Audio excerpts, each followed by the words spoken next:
A paz do Senhor, meus amados irmãos. Uma vez de pé, nós vamos abrir a Bíblia, Evangelho, segundo escreveu o apóstolo João, capítulo 17, versículo 18. E vamos ler apenas este versículo aqui. E logo em seguida, saltamos para o capítulo 20, vamos ler o versículo também 21. Eu quero ler com você, meu amado irmão, que já está com o texto sagrado aí, localizado.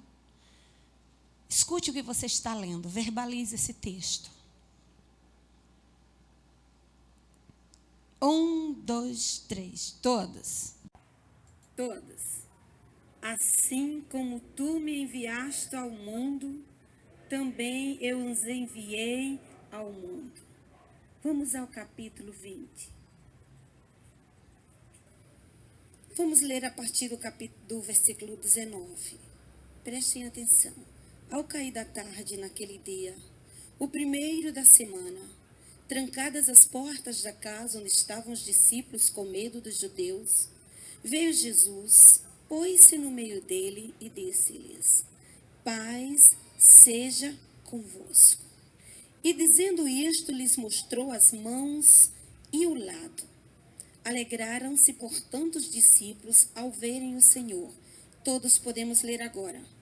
Disse-lhes, pois, Jesus outra vez: paz seja convosco. Assim como o Pai me enviou, eu também vos envio. Bendito é o teu nome, Senhor.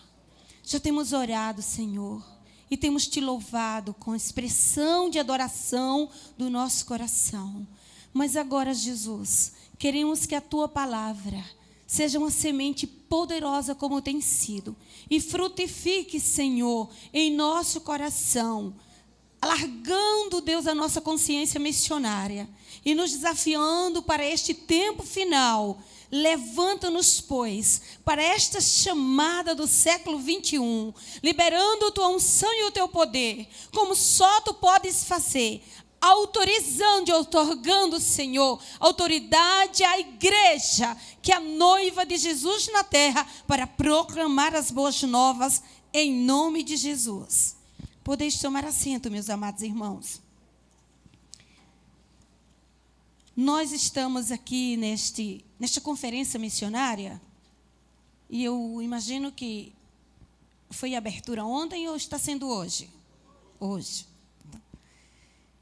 Com um tema que, na verdade, a primeira frase, já existe uma consciência coletiva de que Jesus é a solução. Ninguém tem dificuldade. Se você é cristão, nascido de novo, conhece a palavra de Deus, é guiado pelo Espírito Santo, faz parte da noiva, está enxertado na videira, tem a vitalidade de Deus em sua vida, compreende as verdades sagradas, você não tem nenhuma dúvida de aceitar como verdade absoluta que diante do quadro que emerge neste final de tempo, só Jesus é a solução.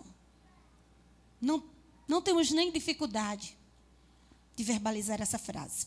E não o fazemos somente como um estigma, como um jargão. De fato, acreditamos que só Jesus é a solução. Agora, quanto a aceitar que qualquer ingerência de Jesus para realizar de forma a solucionar o caos em que o mundo está, eu sou um instrumento para esse desafio, aí o gargalho fica estreito. Esse é o problema. Não é que tenhamos dificuldade de aceitar que Jesus é a solução.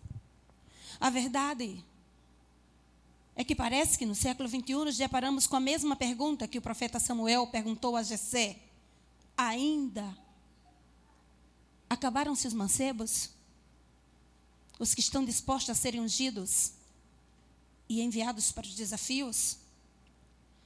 A conferência missionária, ela não existe em nenhuma igreja para preencher uma agenda. Pelo contrário. Há mais de 20 anos ministrando em vários lugares. Eu tenho visto que congressos gera um impacto muito grande.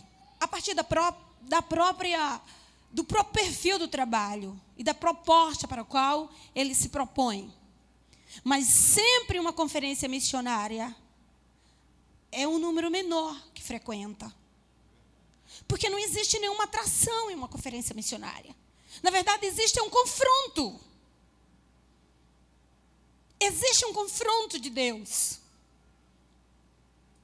Para avançarmos para áreas que estão descobertas. Para sairmos de nossa zona de conforto. Para estender a nossa mão. Dobrar os nossos joelhos. Render o nosso coração aos desafios. Sem fazer vista grossa. E por isso, normalmente, o público não é aquele público assim, de igreja às 6 ou 7h30 já está empilhadinha. Mas acredite ou não, tem sido exatamente nestas conferências que os impactos de Deus têm sido muito profundos. Porque quem vem a uma conferência missionária ainda acredita em missões. E é essa clientela de Deus para o desafio. Por isso estou muito feliz. Estou parabenizando o pastor desta igreja, Eliseu Menezes. O pastor Marcos, o coordenador de missões e toda a equipe que acredita de fato está aqui. Quero celebrar a vinda de alguns missionários para respaldar este evento e agradecer a Deus pela oportunidade de lhes compartilhar nesta conferência missionária. Dentro deste texto, nós vamos ministrar hoje, especialmente, tudo o que fazemos inspirados em alguma coisa. Essa inspiração, que a psicologia chama de motivação. Algo nos motiva. E a motivação é o combustível para exercermos qualquer atividade. Se nós estamos trabalhando a questão de eu sou um instrumento para dar uma resposta de solução através de Cristo às demandas espirituais da minha geração, então eu estou partindo do seguinte pressuposto. Eu preciso de um modelo e devo estar inspirado em alguém e nas motivações que o levaram a fazer, por excelência, o que e para o qual eu estou sendo desafiada. Assim que nós não poderíamos negar que toda a Bíblia, ela traz o enfoque missionário. O primeiro texto missiológico que os estudiosos defendem categoricamente é a chamada de Abraão, baseada em uma promessa que Deus tinha dado no Éden, que ele iria trazer Jesus como solução para a queda do homem. E quando o Senhor chama Abraão, uma família, ele aponta o desafio de desprender de todos os vínculos que, de alguma maneira, iria impedi-lo de realizar o chamado. Abraão se desprende. E para essa atitude de Abraão, a Bíblia chama de fé proativa, ou a fé que obedece o chamado. E Abraão vai seguindo e vai nos dando nuances de como se trabalha a lei de desapego para obedecer a voz de Deus para os desafios que nos são propostos pelo próprio Deus. E a partir daí, nós vamos vendo Deus organizando a nação de Israel, estabelecendo um culto, introduzindo uma mensagem, colocando Israel como a nação que deveria ser situada geograficamente na interseção de 3 grandes continentes, como uma frondosa árvore, uma videira, que fosse metáfora da verdade de Deus para os povos pagãos. Porém, Israel falhou em sua missão. Ao invés de produzir uvas doces, deu uvas amargas. O que é isso? Desobedeceu essencialmente do compromisso de se manter alinhado à vontade de Deus, em testemunho e em chamado. E aí nós continuamos lendo.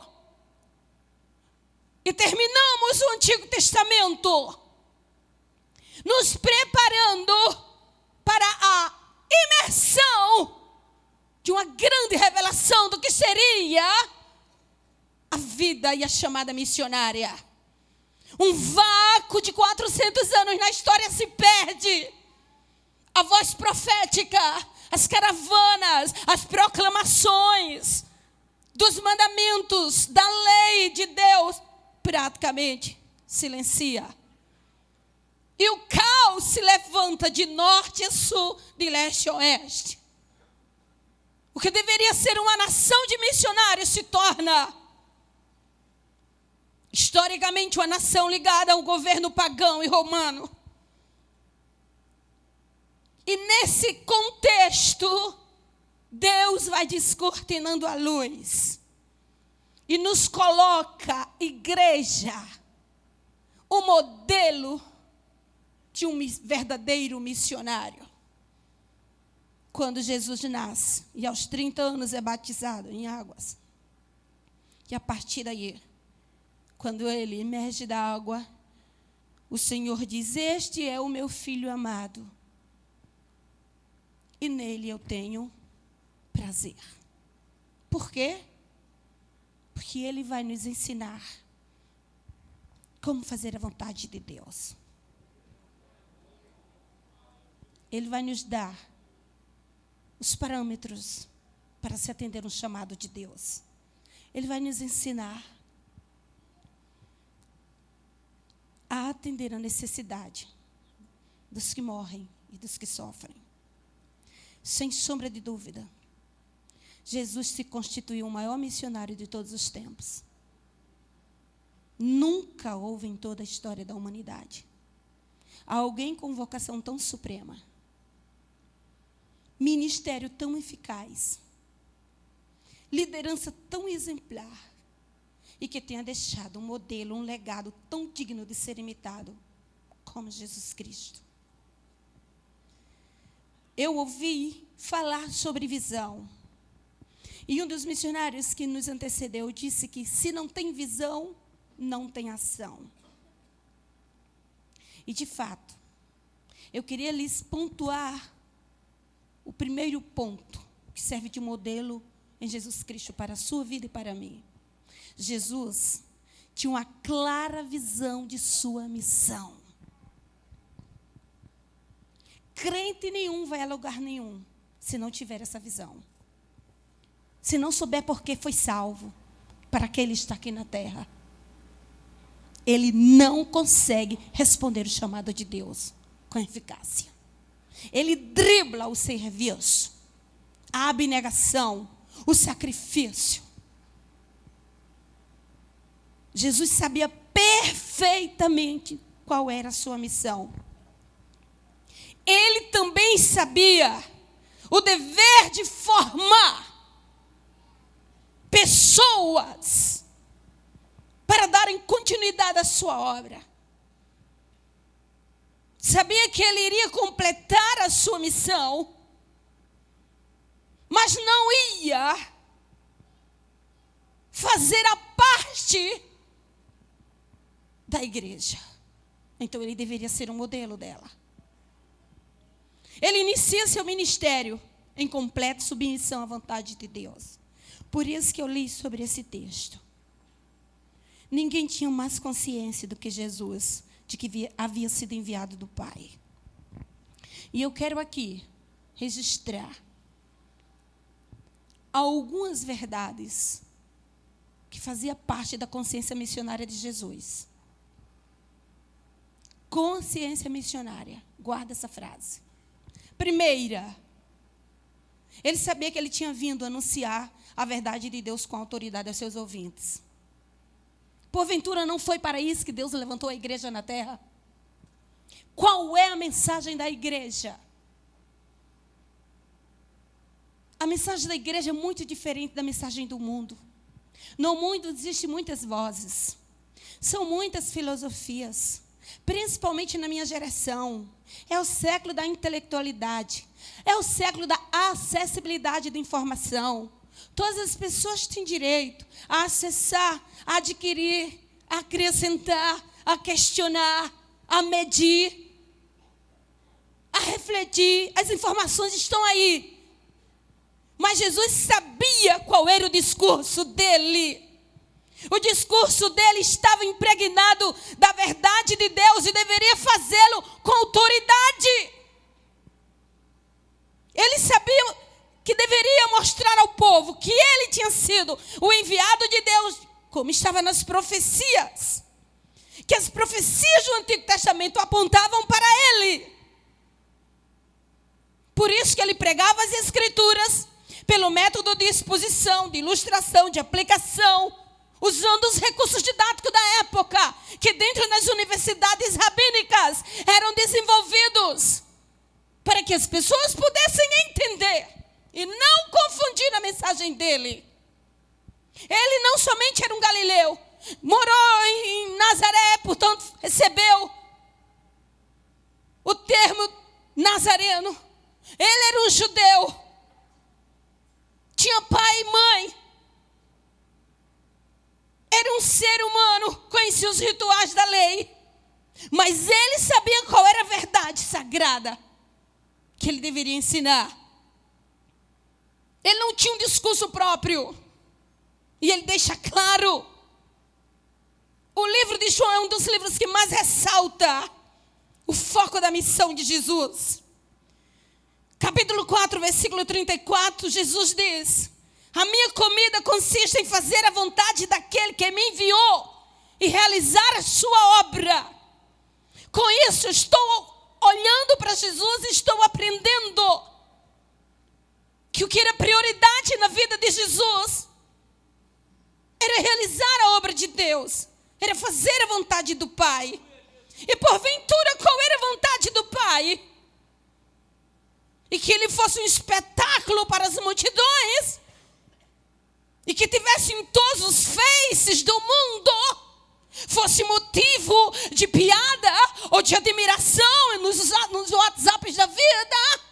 Não, a vontade do Pai ele deixa bem claro no capítulo 16 de Mateus, depois de descer do monte da transfiguração e ter permitido que Pedro, João e Tiago visse de uma forma gloriosa uma revelação de grandeza e de poder.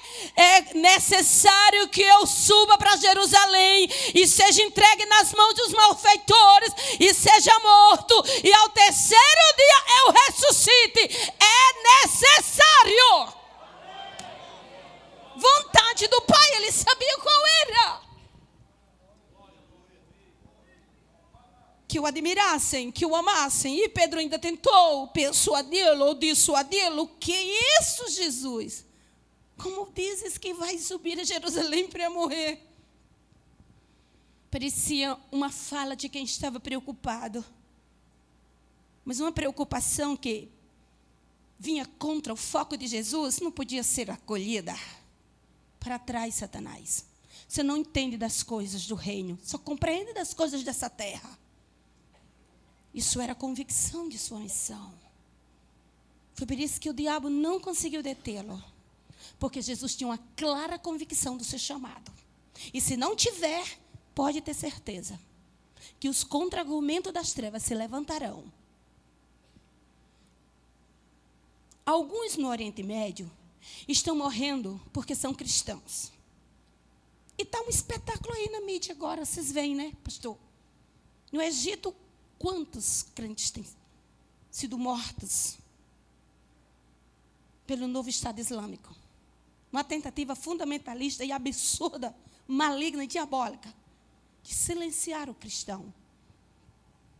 Mas eles baixam a cabeça para morrer, mas não negam a fé. Não negam. E quando eles fazem isso, o que eles estão dizendo para os países livres? Por que você está se calando quando você tem liberdade de pregar? Enquanto que aqui nós estamos morrendo porque não podemos pregar, mas não negamos a nossa fé. Eu só vejo isso como um confronto para mim, que sou livre. E graças a Deus que eu ainda tenho uma instituição que me permite andar com a minha Bíblia. Não sei até quando. Jesus tinha uma clara visão e nós precisamos ter, viu, amados?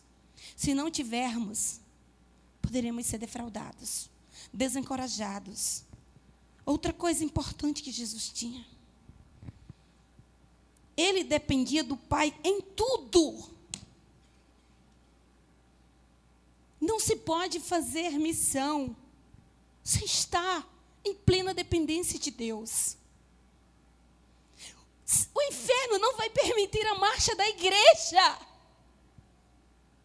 Nunca vai sinalizar um espaço para a igreja.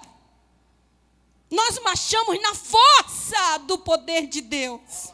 Andamos de joelho. Por isso precisamos depender de Deus. Jesus, antes de ser humanizado, ele estava no seu estado de glória. E, portanto, era Deus com os mesmos atributos da divindade. Mas uma vez que ele aceitou a missão de morrer na cruz, aí ele se tornou homem, servo, para morrer numa cruz. Seu estado de humilhação. E no estado de humilhação, Jesus ensinou que nós só podemos marchar em dependência de Deus. Nunca usou seu poder para se auto-beneficiar. Porque não perdeu seus atributos, em nenhum momento. Sendo ele 100% homem, também era 100% Deus. A única coisa é que não usou da prerrogativa de usar seus atributos divinos para se auto-beneficiar. Por isso teve fome, teve sono, por isso sentiu as dores. E nunca utilizou do poder para impedir que os seus algozes fizessem o que deveria ser feito. E quando a igreja de Jesus, ela mergulha nessa dimensão espiritual, ela não se preocupa com os algozes. Ela geme pela situação, pela miséria da humanidade. Assim como Paulo, quando foi preso em Filipe, com as costas dilaceradas, e Silas naquela masmorra. Onde é que surge um clima para louvor? Você desce para uma cadeia porque prega o evangelho. E onde está Deus que não mudou o quadro e não deu o livramento? Quem disse que fazer a obra missionária descarta sofrimento, humilhação, morte? Essa não é a teologia bíblica. Por isso que algumas pessoas têm tendo dificuldade de se levantar para viver o verdadeiro cristianismo bíblico. Mas assim mesmo, com as costas dilaceradas, Paulo entendeu que de outra maneira o carcereiro não podia ouvir o evangelho e os que estavam presos também. Então entendeu que ali Deus tinha permitido para que ali mesmo houvesse um derramamento de poder e aquelas pessoas fossem evangelizadas. Então culto e adoração a Deus onde ele estava. A igreja, quando ela alcança essa dimensão, ao invés dela lamentar o sofrimento, ela glorifica a Deus, porque diz: tudo contribui para o bem dos que amam ao Senhor. E se Deus está permitindo, Ele tem um propósito. Então, como fazemos? Submeter a nossa vida a uma vida de oração. Se Deus me permitir, amanhã eu darei um destaque a esse ponto aqui. Jesus sabia que, como missionário chamado de Deus, ele deveria desenvolver um ministério de misericórdia paralela de sua pregação.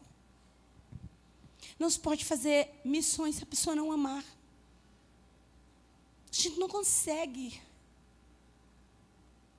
E Jesus, algo que me enternece em Jesus é que ele amava as pessoas. Ele as entendia. Jesus sabia da necessidade das pessoas e de suas fraquezas. Desembarcando, ele viu uma grande multidão e compadeceu-se dela. e curou os seus enfermos. O contexto da primeira multiplicação é algo que a gente sonda o aspecto que envolveu aquele milagre. As pessoas se reuniam e perdiam tempo ouvindo Jesus ministrar. Durante o ensino e a pregação, as pessoas eram curadas, porque a palavra ia sendo exposta. E as necessidades afloravam. E o exercício da misericórdia acompanhava o coração daquele missionário. Ele se importava com a necessidade das pessoas. Foi por causa da debilidade física das pessoas e do horário avançado que os discípulos sugeriram a Jesus: não seria melhor dispersá-los agora? Porque já está anoitecendo. Eles estão aqui desde cedo com fome, distante das tendas onde há alimento. Senão, o que vai acontecer? Eles vão desfalecer pelo caminho. Para que não desfaleça pelo caminho. Então, qual era a proposta dos discípulos? Dispensar a multidão. Bem, eu não fui chamado para alimentar fisicamente. Eles já passaram um dia. Se algum deles não conseguir chegar em casa, se morrerem pelo caminho, bom, não é culpa minha. Mas isso não fazia parte do chamado de Jesus. Dispensar pessoas, deixá-las voltarem desfalecidas, parece que está fora do chamado. Nunca deixe as pessoas voltarem desfalecidas. Só uma igreja que não tem fé é que permite tais coisas. Por causa dessa inquietação foi que Jesus disse: então vocês deveriam alimentá-las. Alimentá-los. E parece que o desafio sempre é grande quando Jesus disse isso para a gente. Não há alimento suficiente. Não há pessoas suficientes. Não há mão de obra suficiente. Não há unção suficiente. Não há dinheiro suficiente. Nunca há suficiência no homem. Porque a nossa suficiência vem de Deus. Aí está o palco dos milagres. Mas não podemos deixar o povo voltar sem estar bem. Então, o que está faltando? Renovo. Está faltando ânimo. Está faltando cura. Está faltando batismo. Está faltando evangelista. Está faltando programa. Então, ore. Traga para a minha mão o que está faltando para o milagre começar a acontecer. Na autoridade do nome de Jesus. Na autoridade do nome de Jesus Cristo. Se houver 2 missionários, haverá 4. Se houver 4, haverá 8.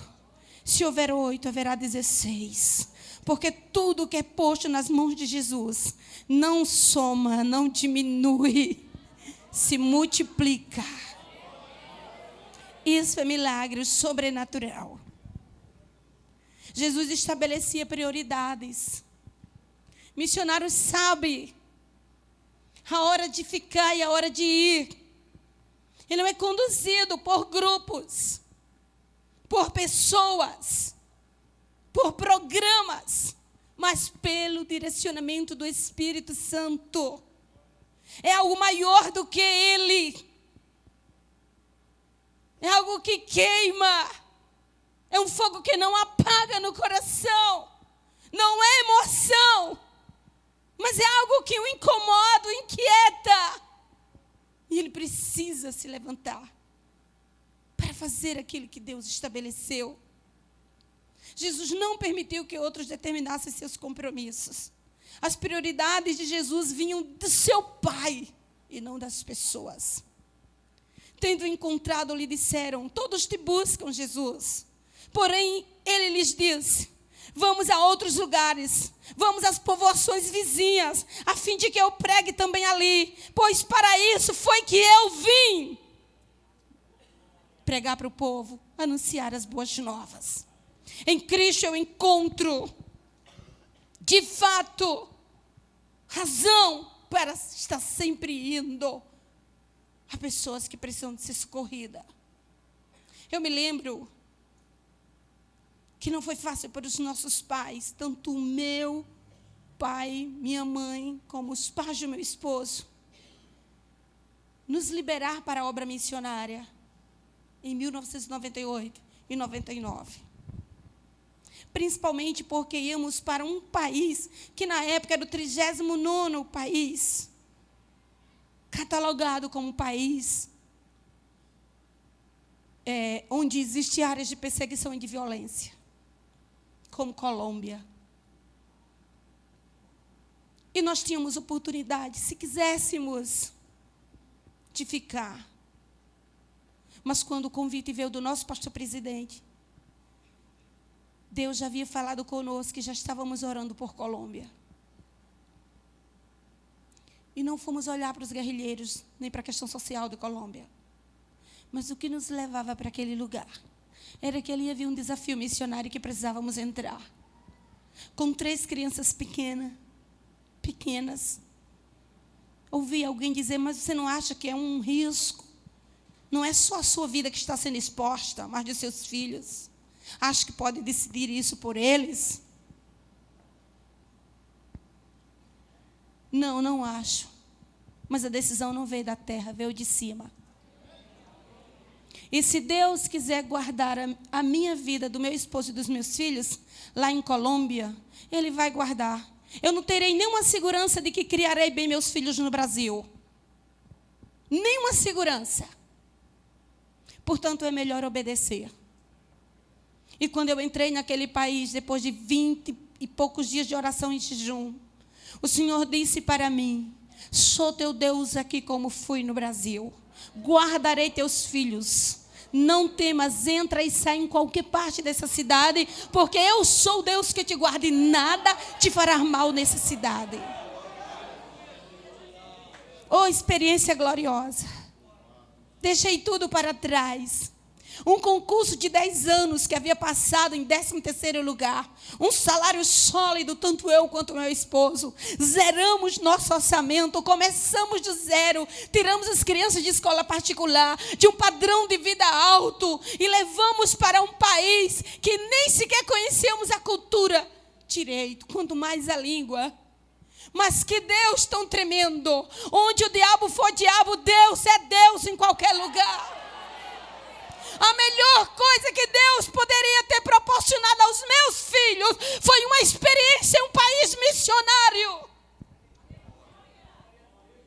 Cresceram, casaram, estão muito estabilizados, todos 3 vivem bem financeiramente. Mas sabe o que acontece com os meus filhos? São apaixonados pela obra missionária. Ano passado, minha filha, advogada, pós-graduada, estudou na Europa, fala 3 idiomas, toca violino, dirige a orquestra, uma menina intelectualizada, chegou para mim e disse, mãe, estou colocando 30 dias das minhas férias para ir para a Bolívia, uma região pobre. Eu disse, tem certeza? Tenho, já me inscrevi no programa missionário e vou para lá. Eu disse, já olhou como é a situação? Já, mãe, mas estou feliz. E partiu com um grupo de mais de 15 missionários, esteve quase 30 dias ali numa região pobre, mas eu olhava as fotos, era uma alegria só, trabalhando com jovem, trabalhando com criança, num lugar difícil, adorando a Deus. Deus não poderia ter feito melhor com a minha família. Eu chamo para os meus filhos e digo, não perca o foco da obra. Está pensando que vivem nessa terra para enriquecer? Não. Vivem nessa terra para proclamar o reino de Deus. E se ganhar muito dinheiro é para investir no reino. Porque quando formos, só vai valer o que enviamos para lá. O resto tudo fica aqui. É o único que vai suportar as traças e os ladrões, é o que a gente enviou para lá. E fazer missões é enviar para o depósito eterno. Tem pessoas que estão bem ricas aqui na terra, mas lá no depósito está vazio. Mas quem ainda dá tempo de enriquecer os depósitos celestiais? Como é que está teu depósito lá em cima? Jesus! nos ensinou a seriedade de viver um exemplo de missionário. Encarar a missão de frente. Não negar o chamado e ir até o final. Com foco no que tinha que ser feito. Sacrifício. Vida de missionário é vida de sacrifício. Mas a escola no deserto começa antes da missão. Não vamos para a obra missionária como leão verde. Já deveremos ter passado na fogueira e ter sido queimado nas provações e nas lutas. Termos sido aprovados em nossa igreja local, porque nenhum desafio da obra missionária, ela começa antes do desenvolvimento da igreja local. Gente, aceita Jesus em uma igreja local. Se não, em um evento, mas acaba se vinculando a uma igreja local. E aqui na igreja local, Deus vai nos ensinar. Vai nos dar foco, vai trabalhar, vai nos batizar, vai nos renovar. Vai nos encher do seu Espírito. E para quem encher do Espírito? Se Ele nos enche, é porque tem alguns lugares que estão vazios e precisa, sim ou não? Então, Ele vai nos encher e a gente vai se doar. Depois vai se esvaziar e volta para a fonte de novo. Recebe de novo e vai lá e entrega. Deus está procurando pessoas que administrem seus recursos. E não economize. Medo de orar. Medo de aconselhar. Medo de dizer a verdade. Não pode. Hoje eu estava ouvindo uma pregação do pastor Hernandes Dias Lopes. E ele falou que aos 18 anos, mais ou menos, quando ele estava na escola teológica, ainda era um estudante seminarista, chegou uma missionária, numa das folgas dele, e o convidou para ir a um lugar evangelizar. E aí, chegando nesse lugar, havia um sargento da polícia, mas este homem era ateu, averso a qualquer abordagem cristã. E como a missionária já o conhecia, e começaram a evangelizar, então ele apareceu no cenário, e a missionária disse, está vendo aquele homem? Para o pastor Hernandes, que ainda era um jovem seminarista. Estou, não se aproxime dele. Você está vendo que ele está armado? Mal-humorado, ateu, não suporta nem ver uma pessoa com a Bíblia. Aí foi mesmo que está empurrando o pastor Hernandes lá para evangelizar. E o pastor Hernandes naquela época eu estava orando muito e crendo muito nos desafios de Deus. E estava procurando a oportunidade de falar coisas assim, exatamente para esses lugares e pessoas que estavam resistindo. E aí o pastor, de vez em quando, olhava para ele, e ele lá na dele, e o grupo evangelizando, e o sargento lá já quase endemoniado. Aí ele vai se aproximando. O pastor Hernandes disse, mas eu vou, de qualquer maneira, pelo menos dar uma literatura para ele. Aí, quando vai se aproximando, aí o sargento diz, não se atreva. Nem ouse falar nada de sua fé. Não creio em Deus, não creio na Bíblia, odeio quem aborda qualquer coisa sobre fé. Ele disse que parou achando que o chão ia se abrindo perto dele. Chega, teve aquele medo. Mas aí respirou fundo e já ia embora. Ele disse, mas eu não posso sair daqui assim. E deu um passo à frente e disse, sargento, antes de eu ir, eu vou lhe dizer 3 verdades.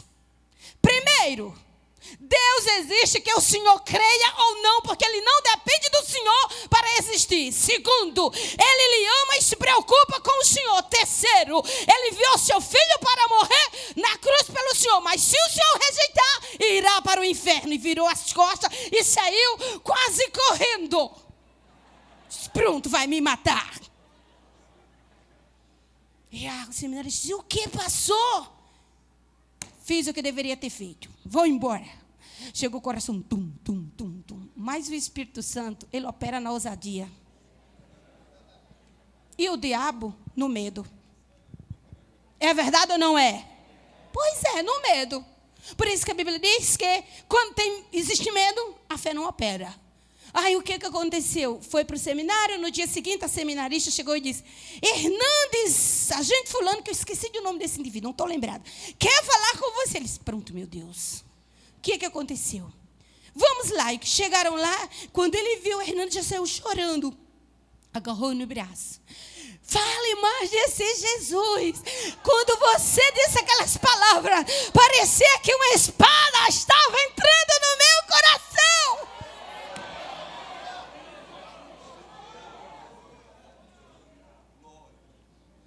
Olhe, Jesus não disse, quando o Espírito Santo vier, ele vos convencerá.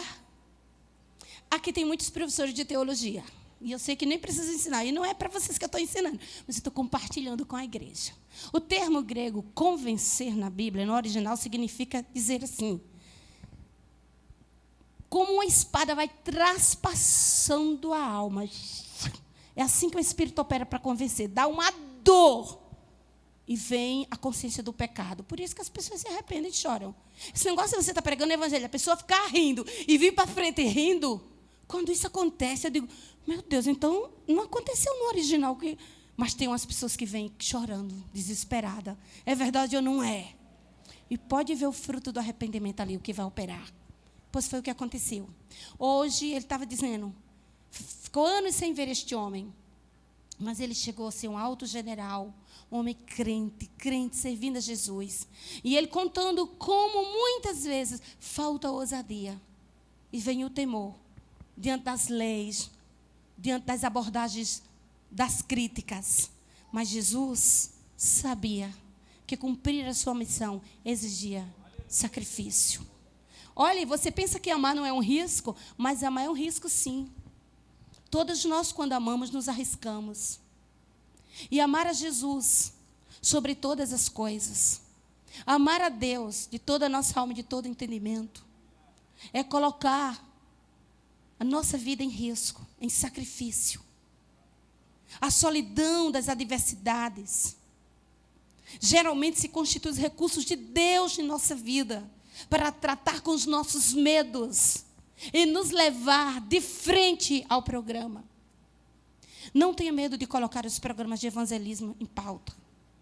Você pode contar com Deus que ordena o vento e as ondas. Que cria caminho na tempestade. E que ordena a passagem do seu povo. É bem verdade que na batalha uns caem. Como David Brainerd, que morreu antes de 28 anos. No meio dos índios americanos. E alguém, quando lê a biografia dele, diz, meu Deus, como é que pode uma coisa dessa? Ele adoece. E os irmãos pastores, o próprio Jonathan Edwards, cuja filha era noiva dele, o chama de volta, não vai. E ele diz no diário dele para a noiva, por favor, não me tenha como egoísta. Mas eu descobri que eu estou defiando com uma enfermidade que não há cura.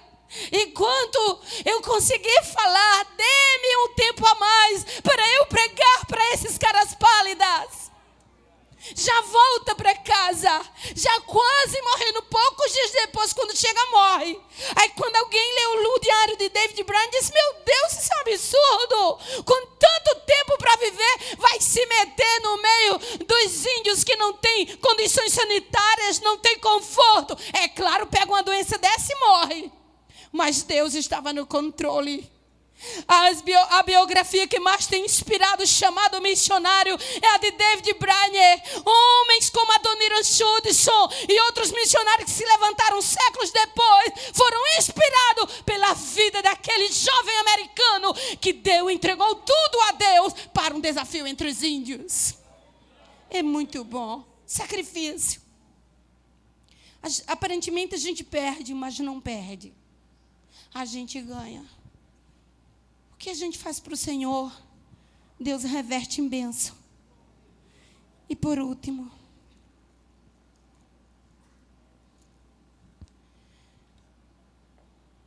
nós precisamos ter humildade como Jesus teve. E não acharmos que somos todo-poderosos. Somos homens limitados e mulheres também.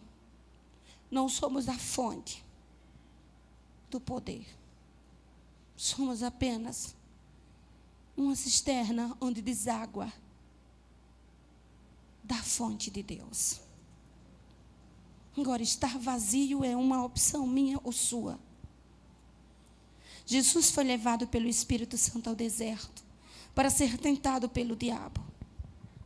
E depois de jejuar 40 dias e 40 noites, teve fome. Esse deserto foi doloroso. E essa tentação foi um peneiramento para ver o que Jesus valorizava.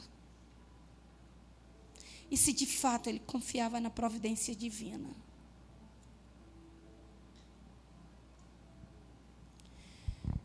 Me perdoem a sinceridade. Mas não são vocês. Não é a minha igreja. É a realidade da igreja do Senhor hoje na terra. Há mais medo do que fé. Por quê? Porque nós estamos em uma cultura que ela fomenta o consumismo, o ter, o material. Todos os nossos desejos, as nossas emoções, elas são bombardeadas, despertadas para o que é palpável e visível. Para o que autoafirma o homem. É o ter. Antigamente as pessoas se moviam valorizando a dignidade, o caráter, o nome, a palavra. Não importa hoje. A dignidade hoje não é celebrada. O importante é um cartão de crédito e uma conta bancária gorda. Quem usa, não importa. A gente vive em uma cultura que grande parte dos mau caráter forma a opinião pública no Brasil e em vários países, que contamina os nossos jovens com um sistema de mundo e de filosofia, de barganha e inversão de valores. E não pense que não somos atingidos, porque somos. A visão desta terra é uma visão hedonista, imediata e pragmática. As pessoas querem tudo e não querem perder nada. Completamente incompatível com a visão do reino. Que quando Jesus nos tira das trevas e nos traz para o reino da luz,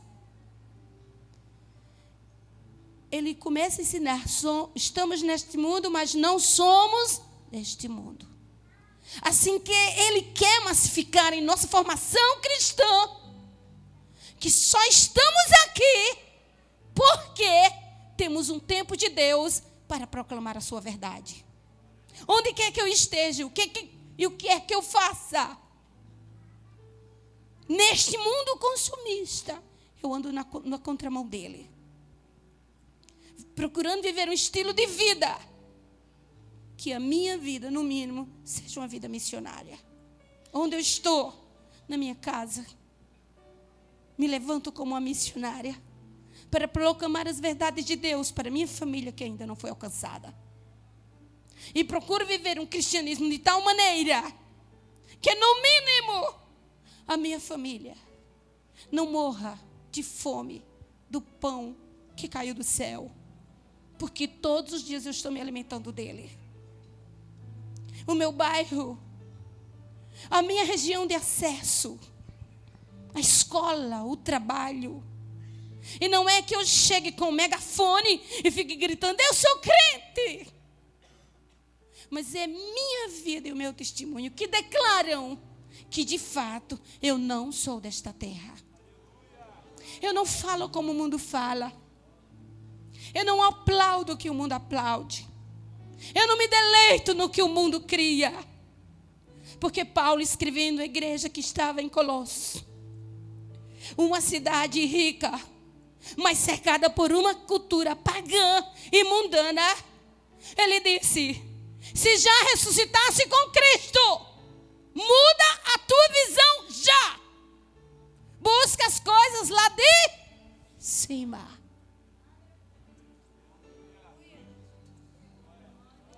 E quando a gente tem força para dar ao mundo o que ele não tem, o mundo vai ter E principalmente agora, o mundo vai ter grandes oportunidades, grandes instituições, grandes ícones, grandes modelos, grandes filosofias, mas o mundo não tem o que a igreja tem.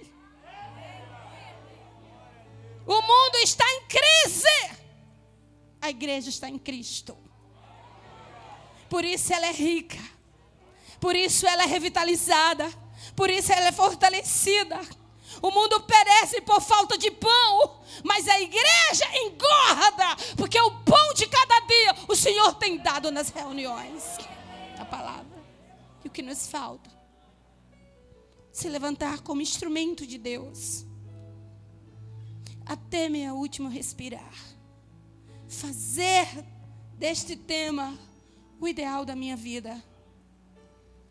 Não importa se eu nunca sair da minha terra, nem traspassar nenhuma fronteira transcultural, mas eu sei que eu sou instrumento de Deus para as demandas que me cercam. E por isto e para isto, eu quero orar com você nesta noite. Eu queria que você entendesse, desde a criança que está aqui, até o homem ou a mulher mais experiente pela idade. Jesus viveu como modelo. Mas quando ele chegou na cruz, ele disse uma palavra que, a parte de tudo, nos deu legalidade para, escorados e amparados no modelo de Jesus, seguir adiante. Pai, está consumado. O que é que ele quis dizer? Eu investi tudo que eu recebi de ti para completar a minha missão. Volto seguro de que eu não defraudei o tempo nem os recursos. Tudo que me foi dado foi empregado. E o fruto, diz Isaías no capítulo 53, de suas mãos ele verá. Creia que você é um agente de Deus hoje. Senhor, mas eu não sei falar, eu não tenho força, eu não tenho dinheiro, eu não tenho sabedoria. Você tem tudo o que Jesus precisa. Você tem tudo que o mundo não tem. Você tem mensagem, você tem esperança, você tem o Espírito Santo, você tem a palavra de poder, você tem seu nome escrito no livro da vida, você tem o chamado, tem a promessa e tem o desafio. E eis que estou convosco até a consumação dos séculos. Por incrível que pareça, o maior interessado em mover a ação missionária é Deus. Eu sou só um instrumento. Eu tenho tido muitas experiências de proclamar o Evangelho. E algumas das barreiras são tão grandes, mas eu busco ajuda em Deus. Nós nos mudamos para um setor de residência, é que as casas, elas são quase que o acesso inacessível, porque todas as casas têm muralhas grandes, aqueles muros por proteção. E daí a gente começou, de vez em quando, o vizinho do lado direito, a gente abordava, conversava, eu me identifiquei, meu esposo também, dissemos que trabalhávamos na igreja, compartilhamos alguma coisa com ele, mas o vizinho do lado esquerdo nunca se permitiu nem saudar a gente. E um dia eu cheguei de viagem, fiquei por ali com meu esposo conversando, compartilhando. Voltamos de um culto e tinha um pátio grande em frente da nossa casa. E eu fiquei uma noite de lua e eu olhei assim para o céu e comecei a agradecer a Deus por tantas coisas. E virei assim, disse: muito obrigada, Senhor, porque Tu nos deste essa casa. Agora estamos numa casa maior, uma bênção. E olhei, fui virando assim para o lado esquerdo. Aí eu ouvi a voz do Espírito. Ora pelos teus vizinhos. Eu comecei a orar pelo lado direito e lado esquerdo. Aí eu disse: Jesus, se o Senhor me desse a oportunidade, eu falaria para o meu vizinho do lado esquerdo, para a esposa dele. Eu não conheço direito essa família, mas eu sei que eles precisam de ti. E comecei a interceder, estendendo a mão. Parecia uma coisa tão difícil. Sempre que o carro da gente ia saindo, o portão dele ia fechando, e às vezes ele descia com a esposa, tão sério, cortando qualquer possibilidade. Mas então eu comecei a orar: Senhor, se tu me deres oportunidades, eu vou pregar o evangelho para essa família. Me dá uma oportunidade, Jesus, porque está quase que impenetrável essa família. Mas olha, comecei a orar, fiquei orando. Aí quando foi um dia, nós estávamos chegando da igreja, quando o portão da gente foi se abrindo, o portão da casa vizinha abriu. Ela saiu com a secretária dela. Estava dando um comando, então eu já desci, abri a porta do carro e disse: essa é a oportunidade de Deus. Já fui correndo lá para frente. E ela já olhou assim para mim e disse: bom dia, vizinha. É que a gente agora está morando nessa residência. Olha, meu esposo é pastor, eu sou missionária. E se a senhora quiser, a gente um dia pode tirar uma tarde para tomar um chá. Aí eu lhe compartilho alguns ensinamentos da Bíblia. Sou católica carismática, não preciso. Eu digo: que maravilha, a senhora é católica. Gente, isso é um privilégio muito grande, morar ao lado de uma católica carismática. Que coisa maravilhosa. Então, a senhora já ama Jesus? Já temos uma ponte aí de acesso. E ela já foi atenuando assim o aspecto do rosto, né? E eu disse: olha, eu também toco violão e gosto de cantar. Qualquer dia desse, se a senhora quiser, eu lhe convido para a gente estudar a Bíblia. Ela disse: tá bom, se surgir oportunidade. Fechou a porta. Eu: Espírito, muito obrigada, que coisa maravilhosa. Outra vez, Deus me deu a oportunidade de conversar com ela. Ela disse: olha, na verdade, eu não vou estudar a Bíblia com você. Minha filha, eu não consigo nem estudar aqui, porque meu esposo é ateu, professor de universidade, não suporta nada do Evangelho. Eu disse: não, mas não se preocupe não, Deus vai nos dar a oportunidade de ficarmos a sós e estudarmos. Pois é, passaram-se os dias eu orando. Fui na casa dela, porque ela mandou a secretária lá me pegar. Aí eu passei de 2 da tarde até 7 da noite pregando o evangelho para ela. Mostrando na Bíblia quem era Jesus, o plano de Jesus, quem era Deus, o que Ele queria com a humanidade, qual era a esperança da igreja, por que estávamos ali. E ela dizendo os dogmas da fé dela, e eu mostrando nas escrituras, e já estava um filho de 17 anos, a menina de 12, terminou isso aí. E aí abracei, saí, fui para casa. Viajei. Quando eu viajei, recebi uma ligação que ela tinha tido um aneurisma. E já estava na UTI. Mas quando ela começou a sentir uma dor de cabeça, começou a gritar. Ela chamou para a secretária e para o esposo e disse assim: eu quero que você vá aí na vizinha e chame a missionária aqui, porque ela vai vir orar por mim. Mas eu não estava. Aí tinha uma prima dela da Holanda que era crente. E entrou com ela no hospital e ligou para mim. Foi essa que falou comigo. Disse: missionária, eu recebi o número da sua família. E contou toda a história. Ela está em estado de coma. O médico disse que ia fazer a cirurgia, mas nem vai mais, porque ela não vai sobreviver. Está no estado praticamente vegetativo. Mas ela, antes de entrar em coma, ela dizia: chama a missionária Samira para orar por mim. Eu digo: Espírito, então o Senhor trabalhou no coração dela. Ninguém tem mais interesse do que Deus.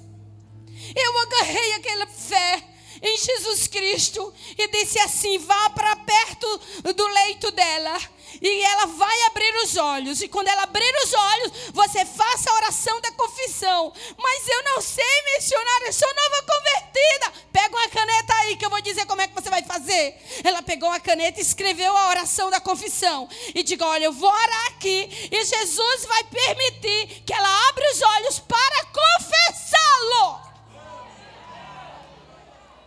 Por isso que eu creio no Deus das missões.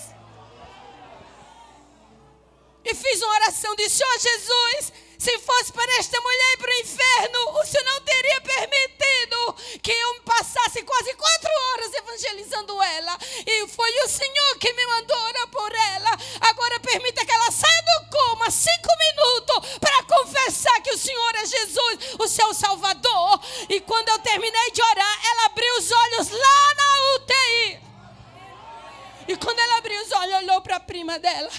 Ela disse: olhe, eu estou aqui com uma oração que a irmã Samira mandou você fazer. Você faz? Faço. Querido Jesus, eu reconheço que tu morreste por mim e com o teu sangue tu me compraste. E eu te declaro agora, meu Salvador, perdoa meus pecados, escreve o meu nome no livro da vida e eu entrego a minha vida a ti. Foi a oração. E ela orou. E a prima dela disse que ela orou bem direitinho uma oração. Aí a prima dela foi lá e voltou. E disse: meu Deus, será que ela entendeu? E disse: você entendeu o que você orou? Quer repetir a oração? Ela disse: eu entendi, mas se você quiser eu repito. Repetiu uma oração. Quando terminou, fechou os olhos e partiu para a eternidade. O Deus da igreja é Deus que ama. Fique de pé em nome de Jesus. Deus tem poder. Não é o diabo que impede a obra de crescer, não. Muitas vezes somos nós que nos acovardamos. Mas o poder, Jesus, quando ressuscitou, ele disse: todo o poder me foi dado nos céus e na... Portanto, ide. Quem vai nesse poder.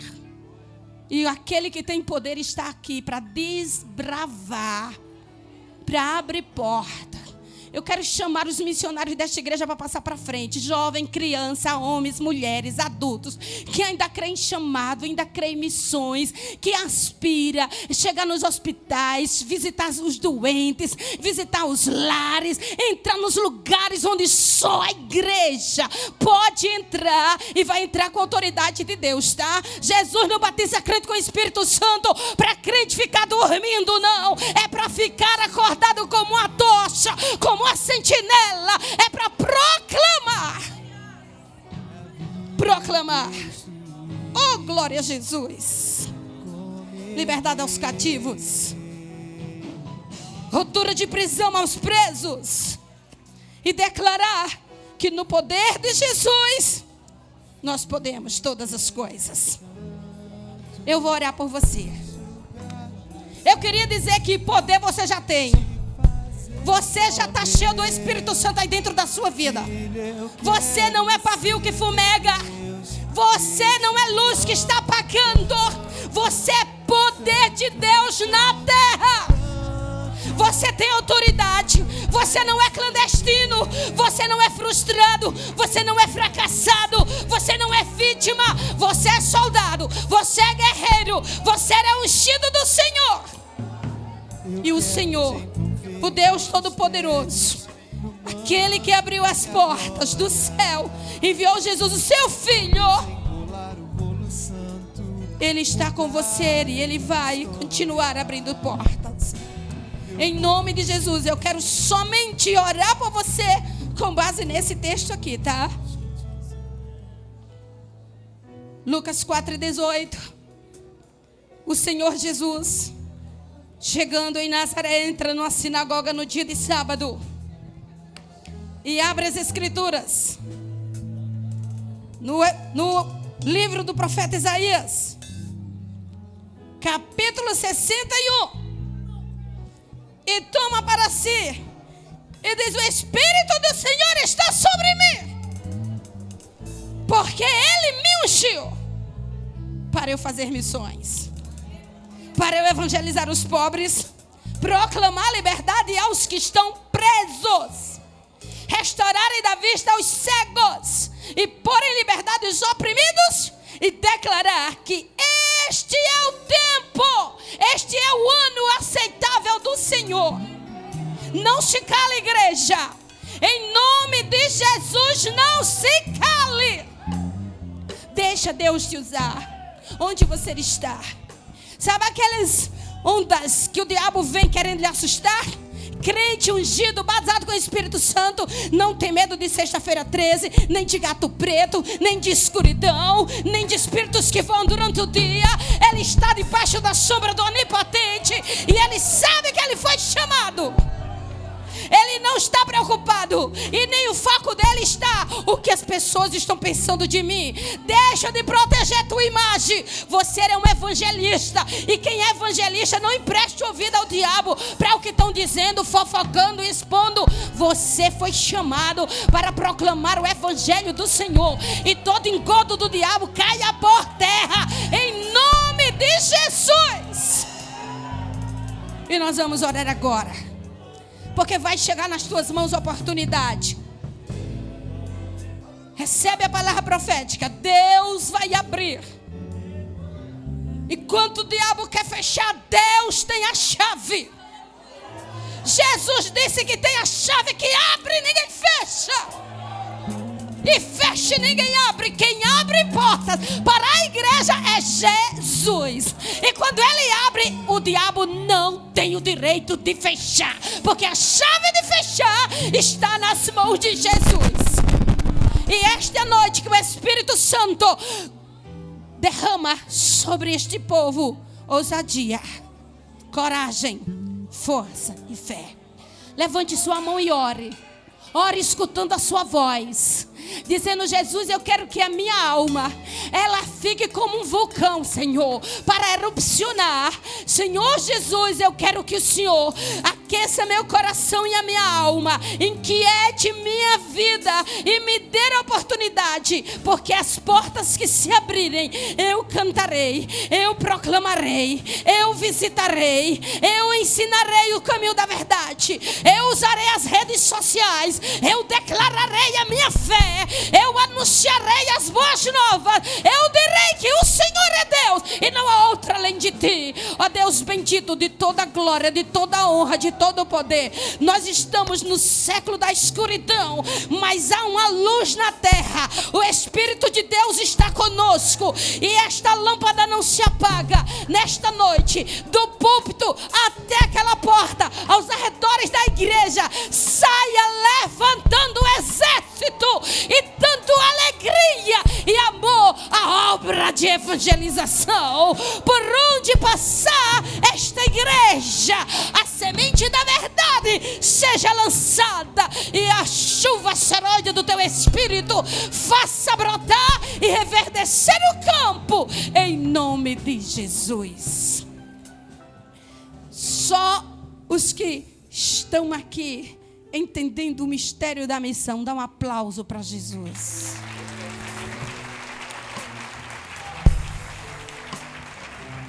Glória a Deus. Se prepare para semear, porque abundantes sementes Deus coloca nas suas mãos nesta noite.